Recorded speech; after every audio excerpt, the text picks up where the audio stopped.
हरिओम.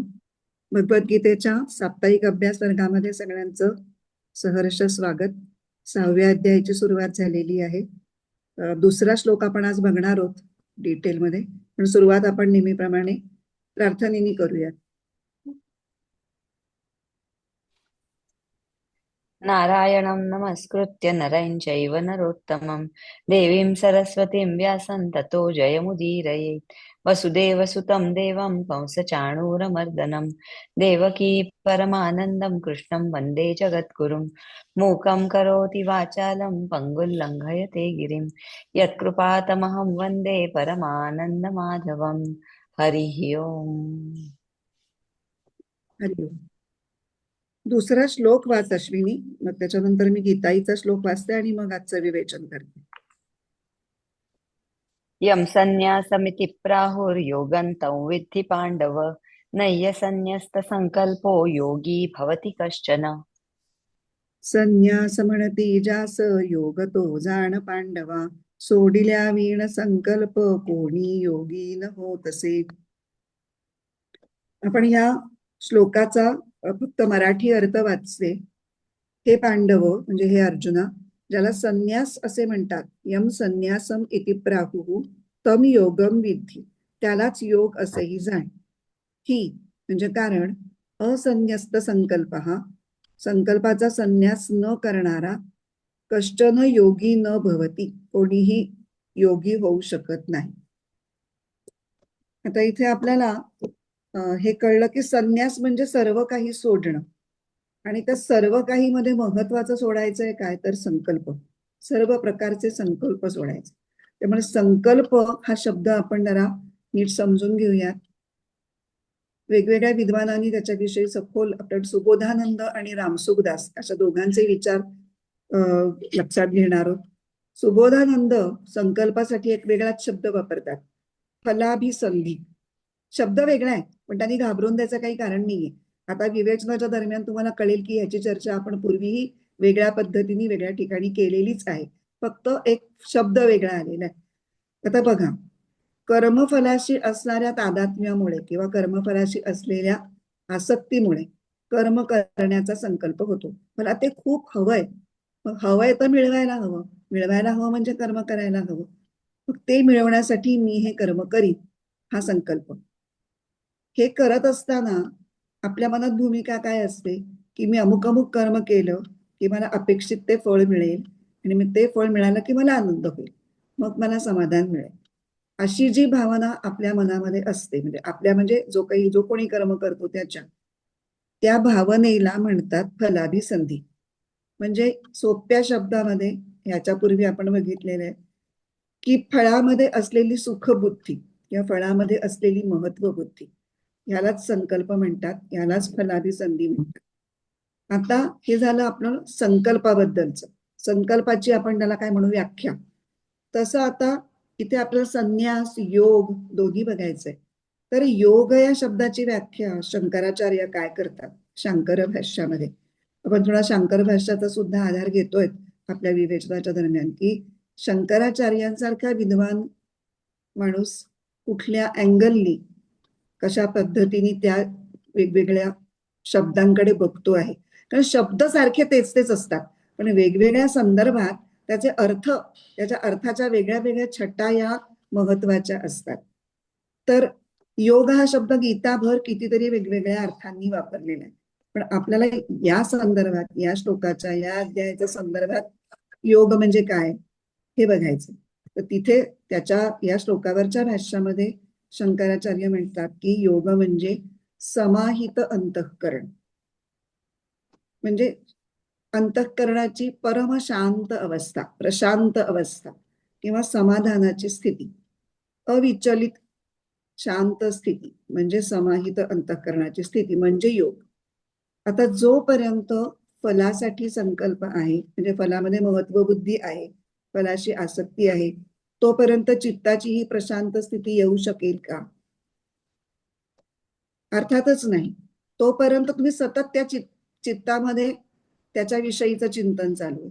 हे कधी मिळेल, कसं मिळेल, आत्ता मिळेल का मग मिळेल, कमी मिळेल का जास्त मिळेल, माझ्याऐवजी दुसऱ्या कोणाला तर मिळणार नाही ना. म्हणजे तोपर्यंत चित्त हे विक्षेपितच राहणार. आणि मग हे तर सामान्य कर्माबद्दल, पण अगदी सात्विक कर्म जरी केलं तरी सुद्धा फळाशी जर जोडलेला असाल तुम्ही, तर तुमचं चित्त हे विक्षेपितच राहणार. कारण काय होतं अशा वेळेला, आपण फळावर डोळा ठेवून म्हणजे फळाचा आश्रय ठेवून, आता आपण याच्यामधले शब्द थोडेसे वापरूयात. अनाश्रित कर्मफलम कार्यम कर्म करोति यः, पहिला श्लोक आपण. आणि इथे आश्रित कर्मफलम कार्यम कर्म करोति यः, त्याचं काय होतं, तर ते समजा फळ नाही मिळालं किंवा हवं असेल तेवढं नाही मिळालं तर चित्ताचं समाधान बिघडतं. कारण तो तुमचा वैयक्तिक स्वार्थ तिथे जोडलेला असतो ते फळ मिळवण्यामध्ये. म्हणजे जेव्हा कर्माचा आश्रय फल असतो तेव्हा चित्त विक्षेपित असतं. पण तेच, कारण तुम्हाला ते फळ मिळवून तुम्हाला स्वतःला सुखी व्हायचं असतं, ही भूमिका त्याच्यामध्ये असते. म्हणजे थोडासा स्वार्थ असतो त्याच्यामध्ये. पण तेच जर ती भूमिका बाजूला ठेवली, अनाश्रित कर्मफलम या पद्धतीने केलं, मग कर्मफलाचा आश्रय नाही घ्यायचा तर मग कशाचा आश्रय घ्यायचा, भगवंताचा आश्रय घ्यायचा. म्हणजे काय करायचं, तर हे मी स्वतःला सुख मिळावं म्हणून हे कर्म मी करत नाहीये, तर परमेश्वराची आज्ञा म्हणून किंवा परमेश्वराने नेमून दिलेलं काम म्हणून त्याला प्रसन्न करण्यासाठी मी हे कर्म करतो आहे. अशा भूमिकेतून जेव्हा तेच कर्म केलं जातं, फळ मिळायचं तर मिळेल किंवा कदाचित मिळणार नाही, ह्याच्यातली कुठलीही परिस्थिती आली तरी तुमच्या चित्ताचं समाधान न बिघडणं हे त्यांनी साधू शकतो. कारण इथे वैयक्तिक लाभ हानी हा विषयच आता आपण बाजूला सोडला ना. जे काही होत आहे ते परमेश्वराच्या इच्छेने. यश आलं तरी परमेश्वराच्या इच्छेने, नाही आलं तरी परमेश्वराच्या इच्छेने. त्यामुळे या अशा पद्धतीने म्हणजे भगवंताला फलाचा आश्रय केल्यानंतर चित्ताचं समाधान बिघडत नाही. आणि मग आपण जे योगाची व्याख्या दुसऱ्या अध्यायापासून पाहतोय, सिद्ध सिद्ध्यो समो भूत्वा समत्वम योग उच्चते, तेच जमू शकतं. म्हणजे मग ते समत्व किंवा समाहित अंतःकरण रूपी योग साधण्यासाठी कन्क्लुजन काय निघालं, संकल्पाचा त्याग आवश्यक आहे. आता हा संकल्प वेगळ्या वेगळ्या स्तरांवरती असतो. मूळ स्तर असा आहे की वस्तू किंवा व्यक्ती किंवा क्रिया या ज्या कुठल्या रूपामध्ये आपण फळ आपल्या समोर येतं किंवा फळाशी आपण जोडलेलो असतो, त्या फळाबद्दल आपल्या मनात असलेली सुखबुद्धी की ही वस्तू ही मला आनंद देणारी आहे, ही व्यक्ती ही मला प्रिय आहे, ह्या क्रियेनी मला संतोष होणार आहे, हे जे आपल्या मनात राग द्वेष त्याच्या मुळाशी असतात, हे मला आवडतंय, हा पहिल्या संकल्पाचा अगदी प्रिलिमिनरी स्तर म्हणू शकतो. मग एकदा सुखबुद्धी असली की मग ते हवं म्हणजे इच्छा निर्माण होते मनात, त्याविषयीची इच्छा जी निर्माण होते म्हणजे कामना. पहिला संकल्प मग कामना, आणि मग तिसऱ्या स्तरावर त्या इच्छा पूर्ण करण्यासाठी मी हे आता करणार आहे, अमुक अमुक गोष्ट केली असता मला ती मिळेल तर मी हे करतो, असा जो आपण मनाशी निश्चय करतो तो संकल्पाचा तिसरा स्तर. आणि या तीनही प्रकारच्या किंवा तीनही स्तरांवरच्या संकल्पांचा उगम अजून एका मूळ संकल्पातून होतो. इथे संकल्प म्हणजे भूमिका. काय भूमिका आहे ती, देहोहम, मी देह आहे. आता इथे देह म्हणजे फक्त क्रॉस बॉडी नाही, स्थूल शरीर आणि सूक्ष्म शरीर. सूक्ष्म शरीर म्हणजे अर्थात अंतःकरण. शरीर आणि अंतःकरण मिळून जे माझं काही व्यक्तिमत्व आहे तेच माझं स्वरूप आहे, तोच मी आहे. या भूमिकेमधून हे पुढचे सगळे संकल्प बाहेर पडतात. हे मला आवडतंय, ते मला हवंय आणि ते मी मिळवणार आहे, अशा तीन प्रकारचे. आणि मग देहोहम ह्याच्यातूनच पुढे मग सतत सुख हवंय, मोठेपणाची मान्यता हवी आहे वगैरे वगैरे, बाकीचे जे मग संकल्प जे काही हवंय हवंय हवंय रूपामधून बाहेर पडतात ते सगळे त्याच्यावरती बिल्ड झालेले असतात. आणि म्हणून इथे म्हटलंय नह्य संन्यस्त संकल्पो योगी भवती कश्चन. म्हणजे आता मनामध्ये अनेक वासनांचा आणि इच्छांचा नाच चाललेला आहे, नृत्य चाललेलं आहे, आणि बाह्यतः मात्र प्राप्त कर्तव्य कर्म किंवा उपासना कर्म सोडून संन्यास धारण केलेला आहे. तर हे संन्यासाचं बेगडी रूप आहे. संकल्पांचा त्याग हे संन्यासाचं अंतरंगाचं प्रधान स्वरूप आहे आणि कर्मयोगाचं प्रधान तत्व सुद्धा हेच आहे. हे वाक्य, दुसरं वाक्य जे आहे ते आपल्याला थोडंसं पटायला जड जातं. संन्यास म्हणजे सर्व गोष्टी सोडणं हे आपल्याला समजतं. मग त्यामुळे संन्यासामध्ये सर्व संकल्पांचा त्याग असणं हे आपल्याला पटतंही त्याच्यामुळे. पण कर्मयोगामध्ये जेव्हा कर्म करणं असतं त्याच्यामध्ये सर्व संकल्पांचा त्याग हे कर्मयोगाचं प्रधान स्वरूप कसं? ही गोष्ट थोडीशी आपल्याला समजून घ्यायला पाहिजे. कर्मयोग म्हणजे काय? कर्मयोगाची मुख्य तत्व आपल्याला पाठ आहेत आता. पहिलं म्हणजे निष्कामता आणि दुसरं म्हणजे निरहंकारिता, कर्तृत्वाचा अहंकार नसणं. मग निष्कामतेमध्ये संकल्पाचा त्याग कसा दिसतो? तर कर्मामागच्या सर्व कामनिक संकल्पांचा त्याग दिसतो निष्कामतेमध्ये. आणि निरहंकारितेमध्ये संकल्पाचा त्याग कुठला दिसतो? तर मी हे करीन ह्या संकल्पाचा त्याग तिथे दिसतो. अशा प्रकारे निष्कामता आणि निरहंकारिता या दोन्हीमध्ये आपल्याला त्याग दिसून येतो. संकल्पांचा त्याग, दोन वेगळ्या स्तरावरच्या संकल्पांचा त्याग आहे. तर या बाबतीत ज्ञानेश्वर महाराजांनी 4थ्या अध्यायात एक फार छान ओवी लिहिलेली आहे. 104 क्रमांकाची ओवी आहे ती. आणि हे कर्म मी करीन अथवा आदरिले सिद्धी नेईन, येणे संकल्पेही जयाचे मन विटाळेना. सुंदर ओवी आहे. हे कर्म मी करीन म्हणजे कर्तृत्वाचा अहंकारात्मक संकल्प. तर त्याला ज्ञानेश्वर काय म्हणतात? मनाचा विटाळ. मनाचा विटाळ म्हणतात त्याला. इतकी वाईट त्याला उपमा दिलेली आहे. म्हणून गीतेची भूमिका अशी आहे की कर्माची सुरुवातच ही कामसंकल्प रहित व्हायला पाहिजे. खूप ठिकाणी कामसंकल्प वर्जिता कामसंकल्प वर्जिता असे शब्द आतापर्यंतही आपल्याला आलेत आणि पुढे सुद्धा बरेच ठिकाणी येणार आहेत. तर ज्याच्या अंतःकरणामधून कामसंकल्प निघूनच गेलेला आहे अशी व्यक्ती प्रत्यक्ष व्यवहारात काम करताना विशेष प्रवृत्त अशी जरी दिसली तरी प्रत्यक्षात संकल्प नाहीये आणि हे त्याचा आश्रय हा परमेश्वर असल्यामुळे प्रत्यक्षात तो काहीच करत नाही अशा स्टेटमध्ये. त्याला आपण म्हटलं ना कर्मणी अकर्म, कर्मणी अकर्म स्थितीमध्ये तो असतो. त्याला कुठलाही त्याला बाधत नाही. त्याला यश अपयश, लाभ हानी, मान अपमान हे कुठेही त्याला बाधत नाहीत कारण तो स्वतःसाठी करतच नसतो. तसं रामसुखदास आपल्याला वारंवार वारंवार सांगतायत, हे सगळं तुमच्यासाठी नाहीच आहे, हे सगळं इतरांसाठी आहे. आपल्याला ते वाटत नाही तो भाग निराळा, म्हणून आपण पुन्हा पुन्हा त्याची आठवण करण्याकरता ते शब्द भोगतो आहोत, ऐकतो आहोत, वाचतो आहोत. तर कर्मामागची कामनात्मक भूमिका जाऊन जेव्हा एखाद्या साधकाच्या अंतःकरणाची स्थिती ही आत्मज्ञानमय अशी झालेली असते तेव्हा अशी व्यक्ती एकाच वेळी योगीही असते आणि संन्यासीही असते. आपण आता तेच बघतोय ना, यम संन्यासमिती प्राहुर योगम तम विद्धी पांडव. ते कसं? तर या दृष्टीने म्हणजे अंतःकरणाच्या निष्काम आणि निरहंकार भूमिकेच्या बाबतीत संन्यासी आणि योगी हे एकच होत असं भगवंतांना या श्लोकातनं म्हणायचंय. आता अत्यंत प्रगत जे साधक असतात त्यांच्या बाबतीत पुष्कळ काळ कर्मयोग आचरल्यानंतर त्यांच्या बऱ्याचशा उपभोगात्मक ज्या कामना असतात त्या निघून गेलेल्या असतात. पण आपल्या मोठेपणाची मान्यता इतरांकडून मिळाली ही एक सूक्ष्म कामना मात्र लवकर जात नाही. ती अंतःकरणामध्ये छुप्या अवस्थेत का होईना असतेच.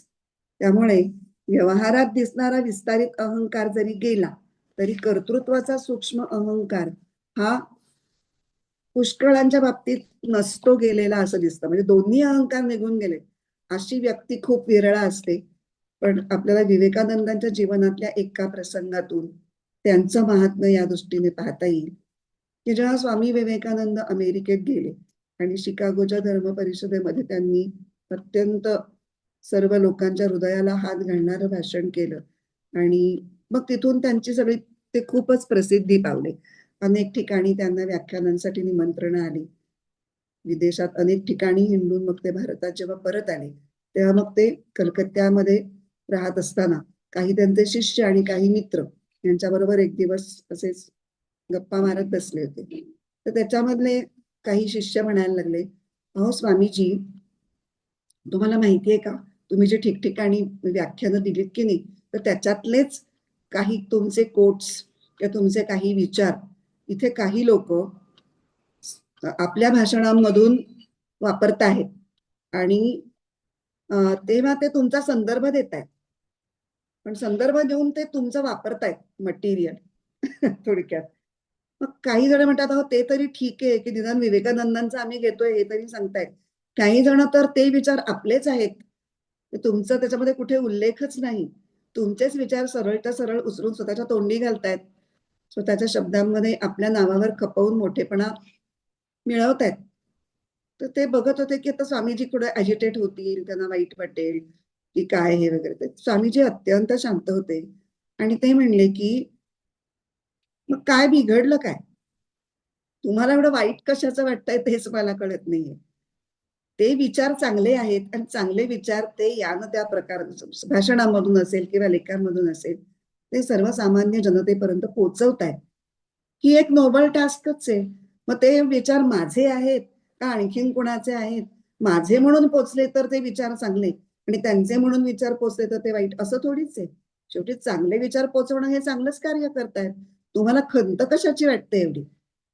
इथे त्यांचा जो आपण म्हणतोय की कर्मणी अकर्म, अकर्तृत्व स्थितीची जी परमावधी आहे ती विवेकानंदांच्या ह्या संपूर्ण भूमिकेमध्ये आपल्याला दिसून येते की त्यांच्या अंतःकरणाची अवस्था ही पूर्णपणे ज्ञानमय झालेलीच आहे.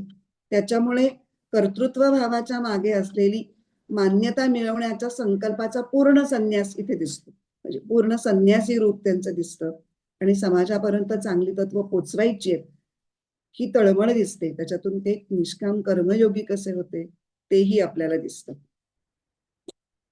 आता हे झालं, आता बघितलं आपण की कर्मयोग, योगी आणि संन्यासी यांच्यातलं साम्य, सर्व संकल्पांचा त्याग, हा पहिला आपण साम्य स्थळ बघितलं.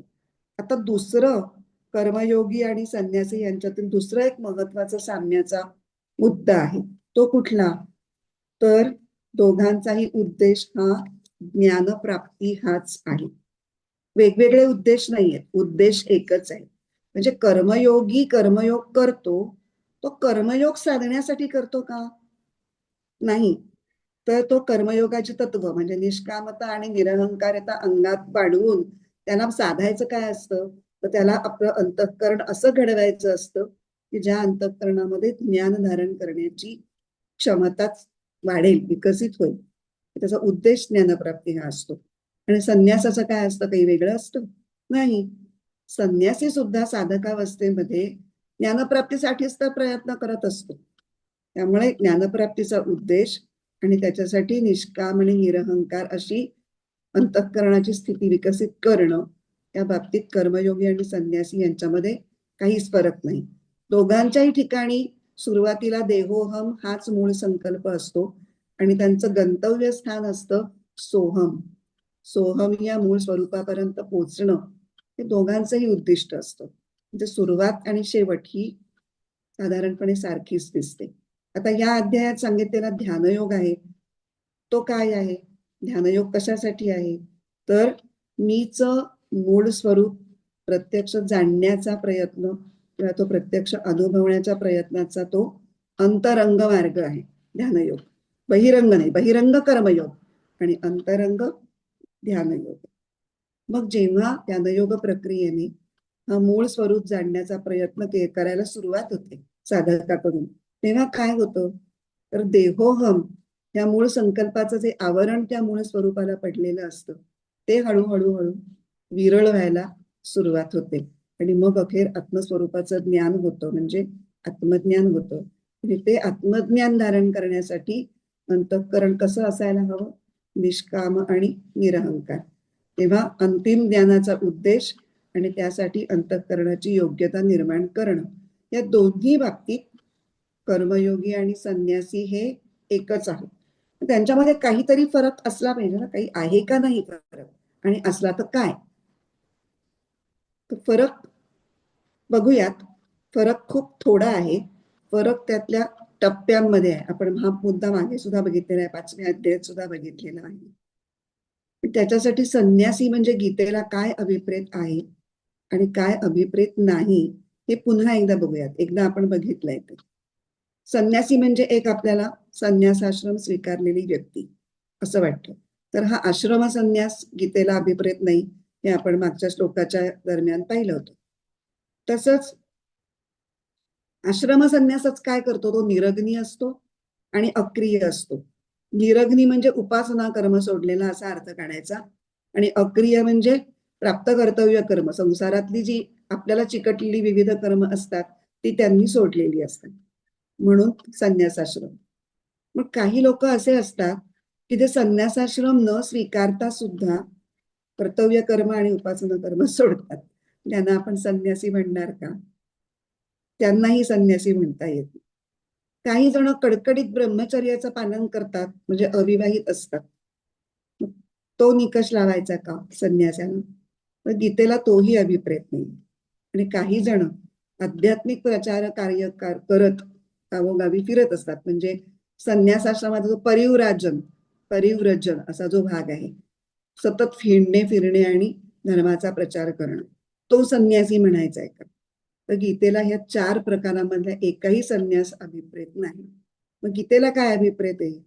तर भगवद्गीतेमध्ये संन्यास हा शब्द हा आत्मज्ञानाशी संबंधित आहे, आणि ज्याच्या अंतःकरणाची स्थिती ज्ञानमय झालेली आहे, पूर्णपणे ज्ञानमय अशी विकसित पावलेली आहे, तो संन्यासी. आणि कर्मयोगी कोण? तर ही ज्ञानमय अवस्था विकसित करण्यासाठी कर्माने जो अंतःकरणाची मशागत करतो आहे, म्हणजे अंतःकरणाची जडणघडण करतो आहे, तो कर्मयोगी. मग अशी कर्मयोगी व्यक्ती ही निष्कामता आणि निरहंकारिता या गुणांनी अधिकाधिक युक्त होत जाते, आणि त्याचबरोबर त्यांनी ध्यानसाधनाही केली तर मग आत्मस्वरूपाचं ज्ञान होण्याच्या दिशेने त्याची प्रगती अधिक वेगाने होते. पण निष्कामता आणि निरहंकारिता विकसित करण्याचा प्रयत्न केला, आणि ध्यान मार्गाचा मात्र, म्हणजे ध्यान मार्ग किंवा नामजप, नामसाधना, ध्यान साधना या ज्या अंतरंग साधना आहेत, त्यांचा काहीच जर अभ्यास केला नाही, काहीच प्रयत्न केला नाही, तर चालेल का? तर त्याचं उत्तर आहे की नाही. या दोन्ही गोष्टी सायमल्टेनियसली करणं अपेक्षित आहे. नित्यनैमित्तिक कर्म पण योग्य रीतीने करतो आहे, आणि त्याचबरोबर नामसाधना, ज्ञानसाधना हे सुद्धा करतो आहे, तर तो कर्मयोगी. आणि मग या दोन्ही साधना एकत्रित करण्याचा परिणाम म्हणून ज्याचं अंतःकरण हे ज्ञान ग्रहण करण्याच्या स्थितीप्रत आलेला आहे, तो संन्यासी, असं भगवद्गीतेला खरं म्हणजे म्हणायचंय. म्हणजे आता याच्यामध्ये संन्यास आणि याच्यामधला फरक बघतोय ना आपण. मूळ मुद्दा आपण तो विचारायला घेतलेला होता, की अधिकाधिक ज्ञानप्रदान होत जाणे हा संन्यासाचा भाग आहे, आणि त्यासाठी अंतःकरणाची सुयोग्यता निर्माण करणं हा कर्मयोगाचा भाग आहे.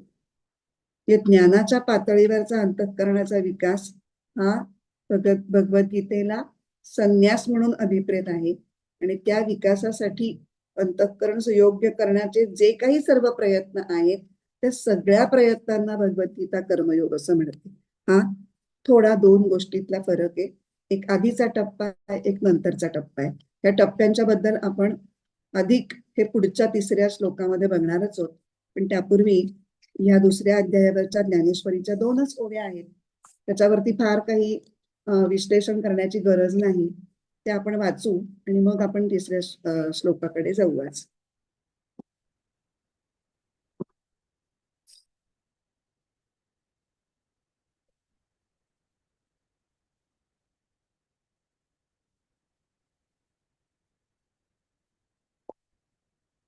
ओवी क्रमांक 52 आणि 53 हे 2ऱ्या श्लोकावरच्या 2च ओव्या.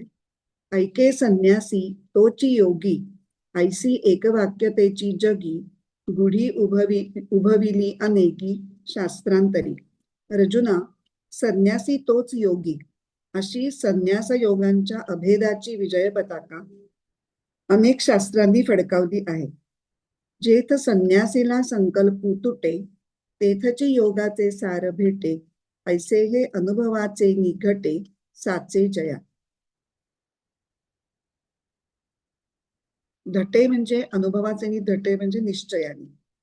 कर्म करीत असता जेथे संकल्प विकल्पाचे सूत्र सोडून दिल्यामुळे तुटून जाते, तिथेच कर्मयोगाचे तथ्य हाती येते असे या शास्त्रकारांनी आपल्या अनुभवाने निश्चित केले आहे.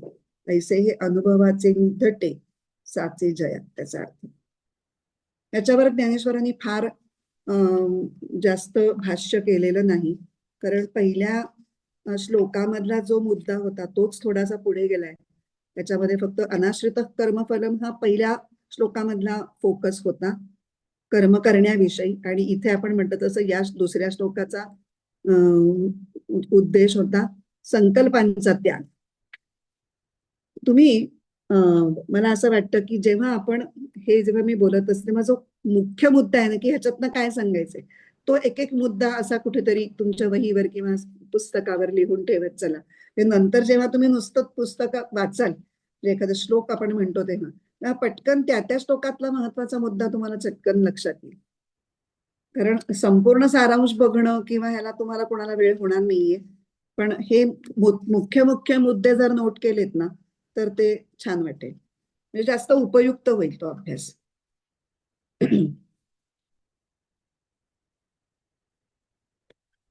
आता आपण तिसरा श्लोक वाचूया.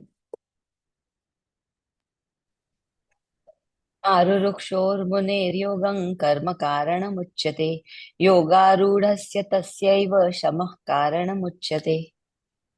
योगावरी चढू जाता कर्म साधन बोलिले, योगी आरूढ तो होता शम साधन बोलिले.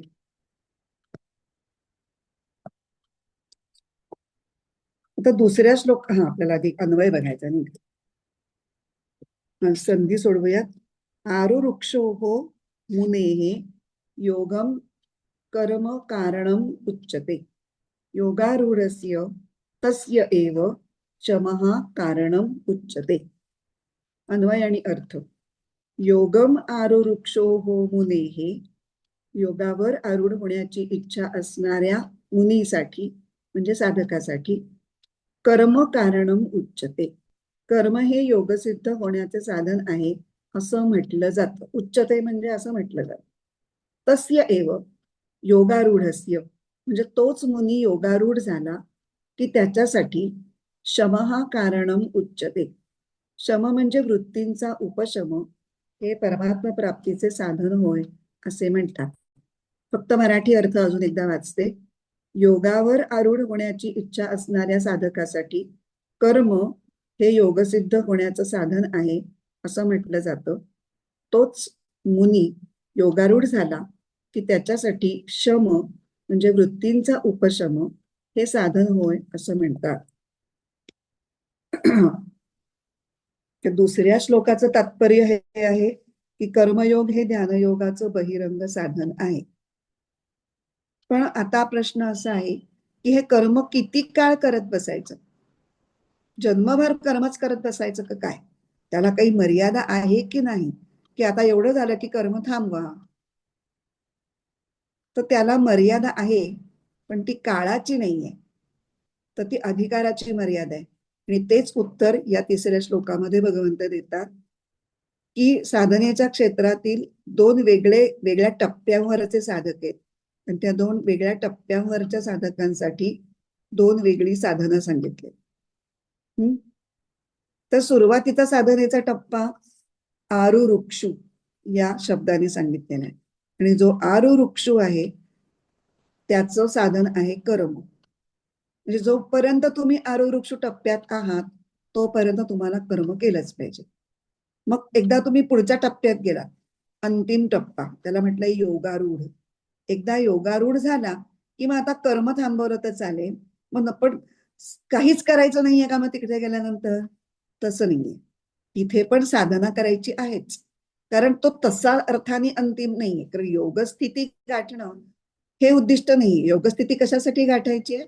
आत्मज्ञान प्राप्तीसाठी. तेव्हा योगस्थितीतून आत्मज्ञान स्थितीमध्ये स्थिर होण्यापर्यंत तुम्हाला काहीतरी करणं लागेल ना, कुठली तरी साधना असणार. ती साधना शम या नावाने सांगितलेली.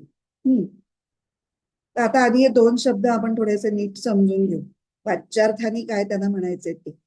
तर आरुरुक्षु असा मूळ शब्द आहे. आ अधिक रुह धातू आहे त्याच्यामध्ये, याचा अर्थ चढणे. आपण आरोहण गिर्यारोहण, अश्वारोहण हे शब्द आपले परिचित आहेत. अश्वारोहण म्हणजे अश्वावरती चढून बसणे, गिर्यारोहण म्हणजे पर्वतावरती चढणे. तसं इथे योगावर चढायचे. योगम आरुरुक्षु, आणि आरुरुक्षु हे इच्छार्थक शब्द झालेला आहे. आ अधिक गृह धातूला सन प्रत्यय जोडल्यावर त्याचं इच्छार्थक होतं. ह्याचे असे आपल्याला दुसरे माहिती आहेत इच्छार्थक. पिण्याची इच्छा करणारा तो पिपासू, खाण्याची इच्छा करणारा तो बुभुक्षू, मुक्तीची इच्छा करणारा तो मुमुक्षू, तसा चढण्याची इच्छा करणारा तो आरुरुक्षू. तर आता चढायचंय कशावर, तर योग स्थितीवर. आणि इथे योग म्हणजे काय, आता इथे पुन्हा बघायला पाहिजे. पण जे मी नेहमीसारखं म्हणते की शब्द तोच आहे, कॉन्टेक्स्ट बदलला की अर्थ कुठला घ्यायचा आहे त्याच्यावर ठरणार. इतका वेळ आपण योग म्हटलं की कर्मयोग, योग म्हटलं की कर्मयोग. 5व्या अध्यायापर्यंत ते ठीक होतं. आता आपण ध्यानयोगावरच्या मध्ये प्रवेश करतो आहोत, त्यामुळे या अध्यायाचा विषयच ध्यानयोग आहे. त्यामुळे इथे योग म्हणजे कर्मयोग नाही, इथे योग म्हणजे ध्यानयोग. ध्यानयोगातल्या समाधी स्थितीला पोचण्याची स्थिती, जे सर्वोच्च स्थिती ध्यानयोगातली आहे ती समाधी स्थिती आहे. इथपर्यंत ज्याला पोचायची इच्छा आहे तो आरुरुक्षु.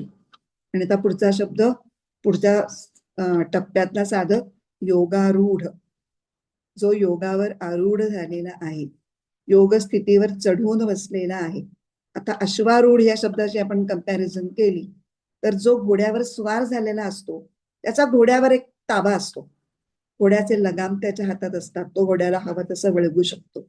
तसं योगारूढ होणे म्हणजे योग प्रक्रियेतलं कौशल्य पूर्णपणे आत्मसात करून घेणं आणि योगयुक्त स्थितीमध्ये स्थिर राहणं, योगयुक्त होऊन राहणं म्हणजे योगारूढ. तर आरुरुक्ष म्हणजे ध्यानयोगाची अंतिम स्थिती प्राप्त करून घेण्याची इच्छा असलेला साधक, जो अलीकडच्या टप्प्यात आहे. आणि योगारूढ म्हणजे ध्यानयोगाची अंतिम स्थिती ज्याला प्राप्त झालेली आहे ऑलरेडी, असा साधक. तर चिन्मयानंद म्हणतात की हे जे 2 शब्द आहेत ते आपण अश्वारोहणाच्या क्रियेच्या अनुषंगाने जर शिकले तर ते आपल्याला जास्त चांगले कळतील. आता बघा, ज्याला अश्वारोहण म्हणजे अश्वावर चढून बसायचं आहे तर तो काय करेल, त्याला आधी त्या घोड्याबरोबर थोडं पळावं लागतं. मग तो एक पाय रिकिबीत अडकवण्याचा प्रयत्न करतो आणि दुसरा पाय ढान टाकून घोड्याच्या पलीकडच्या बाजूला टाकतो, दुसऱ्या रिकिबीत अडकवतो आणि दोन्ही मांड्यांमध्ये त्या घोड्याला पक्क धरण्याचा प्रयत्न करतो.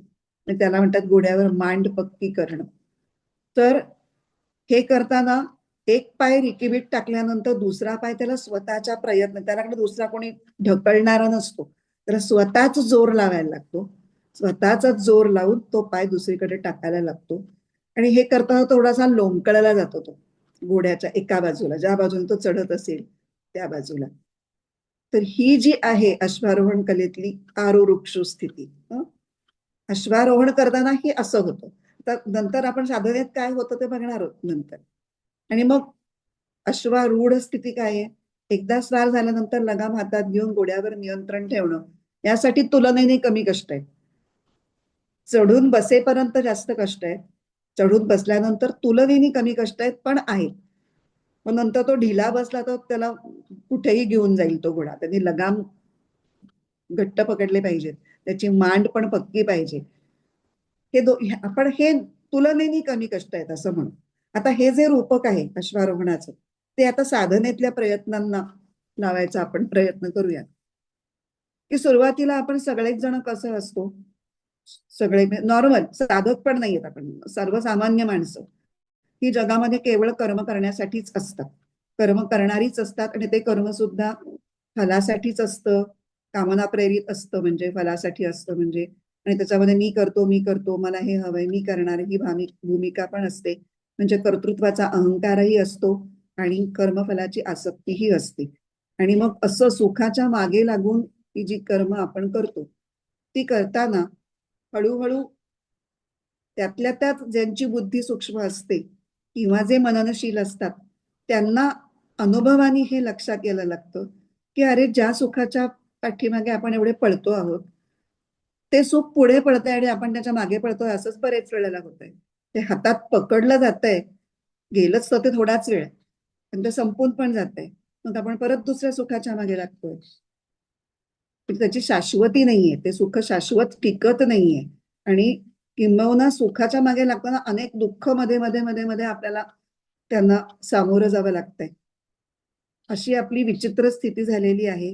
हे काही फार थोड्या विचारी लोकांच्या मनामध्ये येतं आणि मग त्यांचा प्रयत्न होतो की नाही, आता ह्याच्यातनं बाहेर सुटलं पाहिजे. हे आपल्याला हे नकोय, आपल्याला आपल्याला कायमस्वरूपी शांतता देणारं, समाधान देणारं, सुख देणारं असं शाश्वत सुख आपल्याला हवंय. आणि त्याच्यासाठी आपल्या मनावर नियंत्रण मिळवायला हवं. आणि मग त्याच्यासाठी ते प्रयत्न सुरू करतात. ते असतात आरुरुक्षु.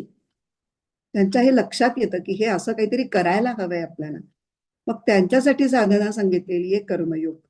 मग निष्कामता आणि निरहंकारता का सांगितली कर्मयोग ही साधना? त्याचं कारण सांगते मी आता. की निष्कामता आणि निरहंकारिता ही दोन तत्व पाळून तुम्ही जीवनातली कर्म करायचा प्रयत्न सुरू केला की मग काय होतं, आधी जी तुम्ही काम कामना प्रेरित आणि अहंकाराने केलेली कर्म असतात त्याचे ठसे तुमच्या अंतःकरणावर उमटलेले असतात. वासनांची निर्मिती झालेली असते. ठसे म्हणजे वासना, संस्कार. पूर्व कर्मांचे जे संस्कार असतात ते हळूहळू त्या निष्काम कर्माने पुसले जायला सुरुवात होते. आणि मग तुमचं अंतःकरणाच्या शुद्धीची प्रक्रिया सुरुवात होते. आणि मग अशा प्रकारे जेव्हा वासना क्षय पुष्कळ पुढच्या टप्प्यावर जातो, वासनाक्षय चांगल्या पद्धतीने साधला जातो, तेव्हा त्याचा परिणाम म्हणून अवश्य या व्यक्ती काही प्रमाणात किंवा बऱ्याचशा प्रमाणात चित्ताची एकाग्रता त्यांना जमायला लागते. आणि मग या स्टेजमध्ये जेव्हा ते पोचतात तेव्हा मग मात्र त्यांनी आपली कर्म ही हळूहळू थांबवायची असतात. आता कधी थांबवायची कर्म का काय जन्मभरच करायची, त्याचं उत्तर आता इथे येत आहे. जेव्हा तुम्हाला चित्ताची एकाग्रता जमायला लागेल तेव्हा तुम्ही बाहेरच्या गोष्टीतलं आपलं चित्त आता हळूहळू काढून घ्यायला सुरुवात करायची आहे. आणि चित्त आपलं अधिकाधिक आत्म्याशी कशी जोडलेलं राहील यासाठी जे काही प्रयत्न करायचे आहेत त्या स्वतःला अधिक चिंतनशील बनवायचंय. तर त्याला शम हा शब्द वापरलेला आहे. आता जेव्हा आपण शमदमादी षट साधन संपत्ती हा शब्द जेव्हा शिकला तेव्हा आपण शम म्हणजे काय म्हणतो, मनावरती कंट्रोल करणे. तो आहेच, पण फक्त तेवढाच नाही, त्याच्यापेक्षाही अजून काही गोष्टी या शमामध्ये इन्क्लुडेड आहेत. जेव्हा आपण या श्लोकाचा दुसरी ओळ जेव्हा आपण बघू सखोल तेव्हा त्याच्यावरती आपण विचार करू. पण सध्या आपण एकंदरीत फक्त या तिसऱ्या श्लोकाचा एक पूर्ण आढावा घेतला की आरुरुक्षु स्थिती म्हणजे काय, की जेव्हा तुम्हाला योग साधायला हवा अशी इच्छा निर्माण झाली आणि तुम्ही प्रयत्न सुरू केलेत आणि योगारूढ स्थिती म्हणजे त्या तुमच्या प्रयत्नांना यश येऊन तुमचं चित्त आता एकाग्र व्हायला लागलंय.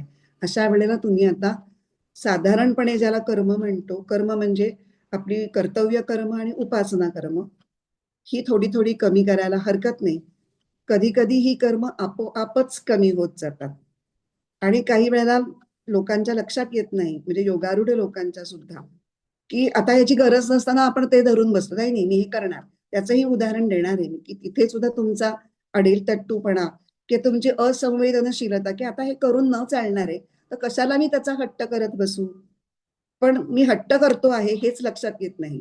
तिथे सुद्धा सूक्ष्म अहंकार तुम्हाला कसं कर्माच्या मागे धाववतो ते काही उदाहरणांवरून आपल्या लक्षात येईल. तर अशा प्रकारे आरुरुक्षु या टप्प्यामध्ये कर्माची प्रवृत्ती आणि योगारूढ या टप्प्यामध्ये कर्मापासून निवृत्ती अशी दोन साधनं भगवंत या श्लोकात सांगतायत. आता आपण पहिल्या ओळीतला दुसरा शब्द आरुरुक्षोर मुनेर योगम, त्याच्यातला मुनी हा जो शब्द आहे त्याचा आपण आता विचार करणार आहोत. भगवंत आरुरुक्षूला मुनी म्हणतात. यापूर्वी मुनी या शब्दावर आपण 5व्या अध्यायात पण विचार केलेला आहे. ऋषी या शब्दावर विचार केलाय, मुनी या शब्दावर विचार केलाय. तेव्हा आपण काय बघितलं होतं मुनी या शब्दाचा अर्थ, तर जो मननशील आहे तो, आणि ज्यांनी अंतःकरणाच्या स्थितीवर मौन या स्थितीचा विकास संपूर्णपणे केला आहे तो मुनी. मौन हे वाचेचं कमी, अंतःकरणाच्या स्थितीवर जास्त, किंवा आधी अंतःकरणाच्या स्थितीवर जेव्हा मौन स्थिती प्राप्त होते तेव्हा त्याचा परिणाम म्हणून तुम्ही कमी बोलू शकता. आपल्याला उलट वाटत असतं. वरवर वर फक्त वाणी बंद केली आणि आत खूप बोलताय तुम्ही, तर ते खरं मौन नसतंच. आणि इथे आपण खऱ्या मौनाच्या स्थितीबद्दल बोलतोय. आणि इथे मात्र मुनी म्हणजे परत ध्यानयोगाचा साधक. प्रत्येक शब्दाचा वेग त्याच कॉन्टेक्स्टमध्ये, आता आपण सगळं ध्यानयोग बघतोय की नाही, त्यामुळे आता योगाचा योग हा शब्द ध्यानयोगाच्या कॉन्टेक्स्टमध्ये, मुनी हा शब्द ध्यानयोगाच्या कॉन्टेक्स्टमध्ये असं बघत चाललं. आणि या श्लोकावरच्या शंकर भाष्यामध्ये शंकराचार्य मुनीचा अजून एक वेगळाच अर्थ सांगतात, जो वेगळा वाटतो पण मुळात वेगळा नाही. काय म्हणतात ते? कर्मफल संन्यासिनः मुनयः. मुनी कोणाला म्हणायचं? जे कर्मफलाच्या आश्रयाचा त्याग करताहेत, करू शकतात, ते मुनी. आता ह्याच्यामध्ये मननशीलता पण आलीच बरं का. कारण कर्माच्या फलाचा आश्रय करायचा नाही ही गोष्ट एवढी सोपी आहे का, की जी मनन न करताच जमेल? जमणारच नाहीये. जो मननशील असेल त्यालाच ते जमणार आहे. कारण कर्मफलाची विविध रूप, आपण कुठल्याही रूपात जरी कर्मफल आपल्या समोर आलं, वस्तूच्या असेल, व्यक्तीच्या असेल, क्रियेच्या बाबतीत असेल, तर त्या कुठल्याही प्रकारच्या कर्माच्या फलाचा जेव्हा आपण आश्रय घेतो त्या आश्रयाबरोबर आपलं मन आणखीन कशाशी तरी जोडलं जातं, जिथे जोडलं जायला नको. ते काय? काम, क्रोध, लोभ, मोह, मद, मत्सर, भय, आशंका, इतक्या सगळ्या नकारात्मक भावनांशी तुम्ही जोडले जाता जेव्हा तुम्ही कर्मफलाचा आश्रय घेता. म्हणजे या विकारांपासून सुटका तर नसतेच. म्हणजे कर्मफलाचा आश्रय करून कर्म केलं की हे विकार येणार हे ठरलेलं, त्याच्यापासून सुटका तर नाहीच. पण जो फलाश्रय कशासाठी केलाय? सुखासाठी. मग तो तरी ते तरी सुख सदैव मिळत राहील का? त्याची काहीच गॅरंटी नाही. ज्या गोष्टी सुखासाठी मिळवायला निघालो त्याचाच काही काळानंतर त्याच्यातच आपल्याला दुःख मिळतं आहे असं सुद्धा बरेच वेळेला जाणवतं.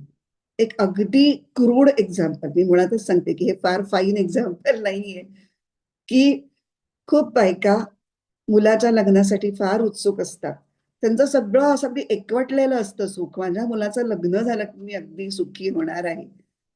पण जेव्हा ती म्हणजे सुनेबद्दलही खूप अपेक्षा केलेल्या असतात, कल्पना केलेल्या असतात, ती कशी अशी सुख देईल, मग मी तिला असं शिकवीन, अशी तयार करीन, यावं आणि त्यावं. पण ती सून जेव्हा घरी येते 4-8 दिवसातच ती जेव्हा तिचे आपले रंग दाखवते तेव्हा ती सासू एकदम जी उडत असते ती एकदम दाणकिनी पृथ्वी तलावर आपटते.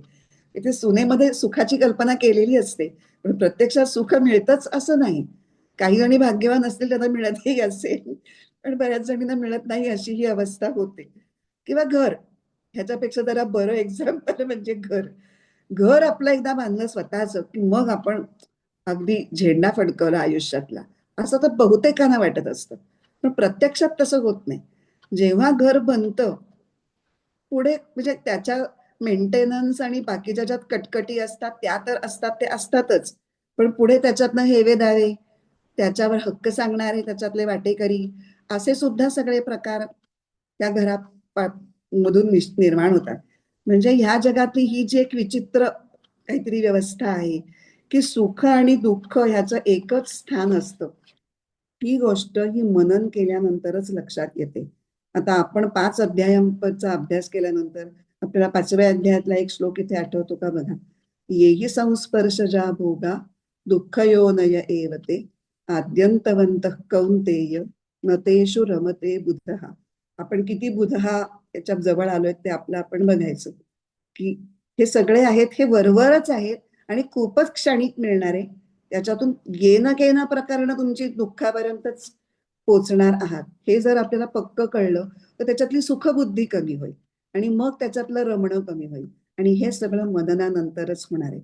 त्यामुळे वैराग्य उत्पन्न होण्यासाठी आधी योग्य प्रकारचं मनन होणं गरजेचं आहे आणि वैराग्य उत्पन्न झाल्याशिवाय फलाश्रयाचा त्याग हा होऊच शकत नाही. त्यामुळे म्हणून त्या आरुरुक्षूला मुनी म्हटलंय. तो तेवढा मननशील असल्याशिवाय तो त्या आरुरुक्षु या पदापर्यंतच येत नाही. आरुरुक्षु हे सुद्धा एक पद आहे आणि तिथं येणं सुद्धा एक छोटी का होईना अचिव्हमेंट आहे की निदान आता इच्छा तरी उत्पन्न झाली. साधेल कधी ते तुम्ही किती सिन्सिअरली एफर्ट्स करता त्याच्यावर अवलंबून आहे. पण निदान हवं आणि काय योग्य योग्य हवं असं वाटायला लागतं तुम्हाला. मग या मुनित्वामुळेच साधकाला आरुरुक्ष तो झाला आणि मग त्याचं साधन सांगतात प्रवृत्तीपर कर्म. आता हे कर्माला साधन का सांगितलेलं आहे ह्याचा थोडा अजून सखोल विचार करू. भगवंत म्हणतात की घाईघाईने कर्म सोडून मोकळं होऊ नका. जसं अर्जुनाला वाटतंय सुरुवातीपासूनच की दुसऱ्याच अध्यायात ज्ञानमार्ग सांगितलेला आहे. तो त्याला खडबडून जागं करण्याकरता आणि युद्ध प्रवृत्त करण्यासाठीच आहे. पण त्याला बरोबर काय वाटतंय, ज्ञानमार्ग सांगितला, आता मी युद्ध कशाला करू, मी जातो ज्ञानमार्गाला, संन्यासी होतो, युद्धाकडून पळ काढतो. इथे भगवंत हे करतायत की कर्म सोडायचं असेल तरी त्याची योग्य वेळ आल्याशिवाय नाही. कर्म हे योग्य वेळ येईपर्यंत, सोडायची योग्य वेळ येईपर्यंत करायलाच हवं. कारण का, तर साधकाला कर्माच्या क्षेत्रामध्ये ज्या अडचणी येतात, जे काही अडथळे येतात, त्याच्यातून तो तावून सुलाखून तयार होतो. त्याचं कळत नकळत त्याची तपश्चर्या होते. त्यांच्या अंगचे दुर्गुण हे त्याला झटकावेच लागतात आणि सद्गुणांना त्याच्या झळाळी येते. जसं हिऱ्याला पैलू पाडल्यानंतर तो हिरा चमकतो किंवा दगडातून देवाची मूर्ती जेव्हा घडते त्याच्या आधी हातोडा आणि चिन्नीचे घाव त्या दगडाला सहन करावे लागतात. तेव्हा त्याच्यातला अनावश्यक भाग जातो आणि आवश्यक भाग चांगल्या पद्धतीने आकाराला येतो. तसं प्रमाद वृत्ती म्हणजे निष्काळजीपणा, करू आज करीन नाही तर उद्या करीन, ह्याचे फटके जेव्हा तुम्हाला बसतात, निष्काळजीपणा करण्याचे, दिरंगाई करण्याचे, ढिल्या वृत्तीने करण्याचे, आळशीपणा करण्याचे, 4 वेळेला फटके बसले की 5व्या वेळेला ते तुम्ही नीट करता. कारण सर्वसामान्य व्यक्तीला सुद्धा आयुष्यामध्ये यश हवंच असतं आणि यश या सगळ्या दुर्गुणांसहित करणाऱ्या कामामुळे मिळेल का, नाही मिळणार. तुम्ही चांगलं काम करायला प्रवृत्त होता आणि हे करताना तो एक तुम्हाला अलर्टनेस येतो, तुमची बुद्धी सूक्ष्म व्हायला लागते, तुमच्या गुणांना वाव मिळतो आणि ते तुम्ही सद्गुणी सदाचारी सुद्धा त्यामुळे होऊ शकता. तर अशा पद्धतीने तुमचा हळूहळू उत्कर्ष जेव्हा पुरेसा होतो तेव्हा तुम्ही पुढे ज्ञान ग्रहण करण्यासाठी एक तुम्हाला एलिजिबल होता, पात्र होता. तर रामसुखदास याच्यामध्ये अजून एक गोष्ट ऍड करतात. ते म्हणतात की सिद्ध समभूत्वा समत्वम योग उच्चते. ही आपण आता डेफिनेशन सारखी डोळ्यासमोर ठेवलेली. समत्व, तुम्ही आधी काम केलंच नाही, तुम्हाला यश किंवा अपयश आलंच नाही, तर तुम्ही समत झाला आहात का नाही, किंवा झाला असला तर किती प्रमाणात झाला आहात, ते तुम्हाला कळायलाच काही पत्ता नाहीये. कामच सोडून बसलात तर काय कळणार आहे. काम करा, यश येऊ देत किंवा अपयश येऊ देत, यश आलं तरी ते पचवता आलं पाहिजे, अपयश आलं तरी ते पचवता आलं पाहिजे. त्या अपयशाच्यावर काम करून त्याचं यशामध्ये रूपांतर करण्याची तुमची जिद्द दाखवली पाहिजे. हे सगळं केलं तर तुमच्यातल्या समतेची ओळख होईल. नाहीतर नुसतीच ती डेफिनेशन एकीकडे आणि तुम्ही एकीकडे आणि तुम्ही बसलायत सगळं सोडून, तर ते उपयोगच नाही. म्हणून म्हटलंय की आरुरुक्षोर मुनेर योगम कर्म कारण उच्चते. जेव्हा हे असं म्हणतात, आरुरुक्षु म्हणजे ज्याला योगस्थिती प्राप्त करून घेण्यासाठी कर्म हे साधन आहे, तेव्हा त्या विधानाच्या मागे 2 धारणा आहेत. कुठल्या त्या, एकतर साधकांनी निष्काम कर्मयोग केला पाहिजे, म्हणजे प्राप्त कर्तव्य कर्म हे कर्मयोगाच्या तत्वांनुसार त्याचं आचरण केलं पाहिजे, हे एक. आणि दुसरं, प्रत्यक्ष ध्यान प्रक्रिया सुद्धा समजून उमजून व्यवस्थित समजून घेऊन त्याचाही अभ्यास केला पाहिजे. या दोन्ही गोष्टी येतात. निष्काम कर्मयोग म्हणजे आपल्याला ती 2 तत्व आपल्याला माहितीच आहेत असं आपल्याला वाटतं. फळामध्ये आसक्त न होता आणि कर्तृत्वाचा अहंकार न बाळगता कर्म करणं, पण ते आपल्याला फक्त इथे कळलेलं असतं, आपल्या हातून वळत नाही ते. आणि आपल्याही नकळत कर्तृत्वाचा अहंकार किंवा एखादी कर्मामागची एखादी कामना ही कशी डोकावते आपल्याही नकळत, आणि ती नुसती डोकावते असं नाही, तर ती आपल्या अंतःकरणाला पूर्ण व्यापून असते. आणि हे आपापलं आत्मनिरीक्षण करण्याची गरज आहे. कारण हे जोपर्यंत जात नाही तोपर्यंत ध्यानयोगासाठी तुम्ही एलिजिबल होत नाही. एक संतांच्या जीवनातला प्रसंग सांगते. स्वामी माधवनाथ एका त्यांच्या शिष्याकडे गेले होते. तर तो शिष्य अत्यंत ज्ञानेश्वरीचा भक्त होता. मग त्यांनी काही लेखन वगैरे केलं होतं ज्ञानेश्वरीवरती. ते त्यांनी स्वामींना दाखवलं. तो काही 2 ओव्यांवर निरूपण करून दाखवलं. मग स्वामीजींनी त्याचं खूप चांगलं कौतुक केलं की अरे वा, खूपच तुमची प्रगती झाली वगैरे वगैरे. आणि हे सगळं होऊन स्वामी जेव्हा निघाले तेव्हा ते गृहस्थ एक वाक्य स्वामींना म्हणाले. स्वामी माधवनाथांना बाळासाहेब पण म्हणायचे. तर बाळासाहेब, तुम्हाला एक सांगू का, माझ्यासारखा निरहंकारी व्यक्ती या पंचक्रोशीत तुम्हाला सापडणार नाही, असं ते एक वाक्य म्हणतात. स्वामी गप्प बसतात, पण मनातल्या मनात हसतात की आतापर्यंत जे काही केलं ते सगळं या एका वाक्याने त्याच्यावर एक बोळा मस्तपैकी फिरला गेला. म्हणजे ते खरंच चांगले आहेत, ते खरंच पुष्कळ आचरणात आणण्याचा प्रयत्नही करतायत. पण मी कसा चांगला आहे, मी कसा ज्ञानेश्वरी वाचतो, ह्याचा सुद्धा एक अहंकार माणसाला होतो आणि तो सुद्धा उपयोगाचा नाही. आणि म्हणून ध्यानयोगाचा हा अध्याय असून सुद्धा पहिले जवळपास 8 श्लोक 9 श्लोक कर्मयोगाबद्दलच बोलतायत. कारण का, तर निष्कामता आणि निरहंकारता ह्याचं प्रतिपादन आवश्यक आहे. कारण कोणताही साधक, अगदी ध्यानयोगाचा साधक म्हटला तर तो ध्यान किती वेळ लावेल, दिवसभर तर लावून बसणार नाही तो ध्यान. त्याचा ध्यानाचा काळ खूप थोडा आहे आणि जगात वावरण्याचा काळ, व्यवहार काळ हा खूप मोठा आहे. आणि त्या ध्यानाव्यतिरिक्तच्या व्यवहार काळामध्ये जर तो असा अहंकाराने वागणार असेल, कामना प्रेरित जीवन जगणार असेल, आणि तर मग त्याचा एकदम ध्यानाला बसल्यानंतर चित्तवृत्ती निरोधा होईल आणि चित्त त्याच्या ताब्यात येईल, शक्य नाहीये. म्हणून सांगतायत की निष्कामता आणि निरहंकारिता असलेला कर्मयोग हा सतत आचरणात आणायचा आहे. सततम कर्म कौंतेय मुक्त संग समाचरम, 3ऱ्या अध्यायातला बहुतेक आहे या श्लोकाची ओळ.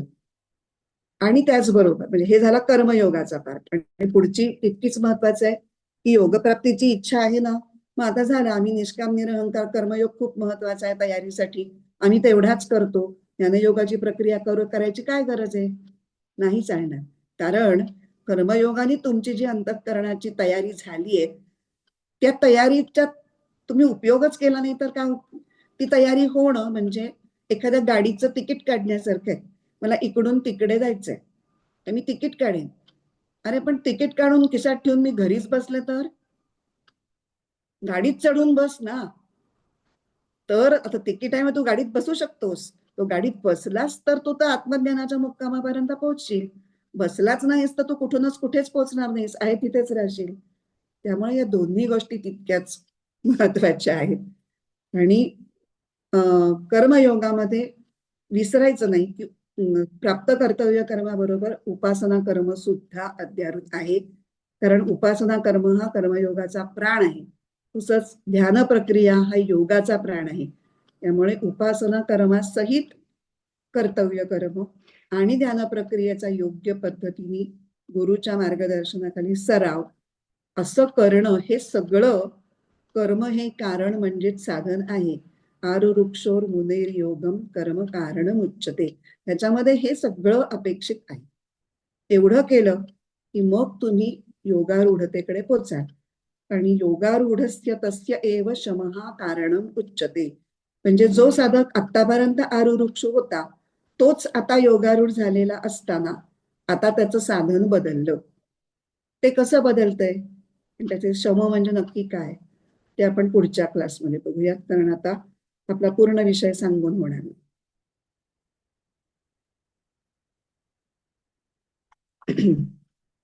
प्रार्थना म्हणूया. ओम पूर्णमद पूर्णमिदं पूर्णात् पूर्णमुदच्यते पूर्णस्य पूर्णमादाय पूर्णमेवावशिष्यते. ओम शांति शांति शांति. हरिः ओम. श्री गुरुभ्यो नमः. हरिः ओम.